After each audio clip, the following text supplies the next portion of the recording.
माँ कभी किसी की बलि स्वीकार नहीं करती। सब माँ के बच्चे हैं, एक एक कण कण में शिव और शक्ति विराजमान है। माँ सबकी माँ है। वो माँ किसी की बलि नहीं लेती, किसी की हत्या करानी नहीं चाहती। दैत्य बलि लेते हैं। ये बलि जो आप देते हो, ये दैत्य बलि लेते हैं। दैत्य स्मृतियां मजबूत होती हैं, फिर वो आपको और तंग करती हैं। बदमाशों से, आप गुंडों से भीख मांगो कि हमें पड़ोसी तंग कर रहा है, जरा उसको समझाओ, तो गुंडा वो तो आप पड़ोसी को तो समझा देगा, लेकिन वो गुंडा आपको पूरे जीवन भर तंग करेगा। आप एक क्वार्टर, एक आधी, एक बोतल पिला करके गुंडे ले आओ चार, पड़ोसी को धमका देंगे, लेकिन अब वो बोतल आपकी परमानेंट स्टार्ट हो जाएगी। जब आप बोतल नहीं दोगे तब आपको मारेगा। ऐसे ही बलि से बचना है। माँ कामाख्या के दरबार में जितने पंडित, पुरोहित और ट्रस्ट, हमने उनसे कहा कि दरबार में होने वाली बलि को बंद कर दिया जाए। अगर इस बलि को माँ के मंदिर में बंद नहीं करोगे, परिसर में कुड़ कुड़ करके, तिल तिल करके, सड़ सड़ के मरोगे। ध्यान रखना, ये माँ का श्राप है।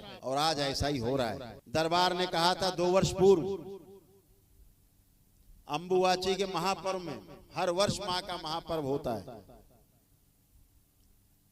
दरबार ने अभी तीसरा महापर्व होने जाएगा जून में, 22 जून से 26 जून तक। तो दरबार ने कहा था मंच से कि प्रत्येक अंबुवाची को महापर्व पर ब्रह्मपुत्र नदी का जल लाल हो जाता है। माँ के रजस्वला होने पर माँ क्रोधित है। इस बात का प्रमाण होगा कि ब्रह्मपुत्र नदी का जल लाल नहीं होगा।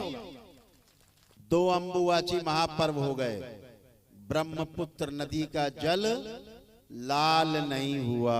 और इस मंच से कहना चाहता हूं, अगर वहां बलि प्रथा बंद नहीं हुई, तीसरा अंबुवाची का महापर्व आ रहा है। माँ क्रोधित है, इस बात को ध्यान रखा जाए। माँ से कठोर दंड पाने के लिए सब तैयार रहें। ब्रह्मपुत्र नदी का जल फिर से लाल नहीं होगा, माँ का श्राप है। इसीलिए माँ वहां से अनुपस्थित थी।